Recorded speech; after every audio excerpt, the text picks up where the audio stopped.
Assalomu alaykum hurmatli brifing ishtirokchilari.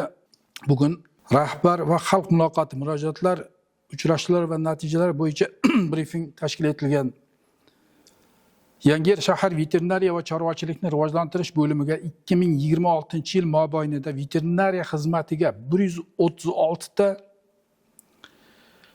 fuqarolar tomonidan og'zaki murojaatlar kelib tushgan, amalda barchasi qanoatlantirilgan. Murojaatlar asosan uy hayvonlariga veterinariya xizmati ko'rsatish, emlash, davolash bo'yicha murojaatlar qilingan. 2026-yilning 26-may kunida Sirdaryo viloyat veterinariya va chorvachilikni rivojlantirish boshqarmasi bilan birgalikda Yangiyer shahar veterinariya laboratoriyasi binosida chorvachilik bilan shug'ullanuvchi aholi bilan muloqot bo'lib o'tdi. Muloqot qiziqarli savol-javoblarga boy bo'ldi.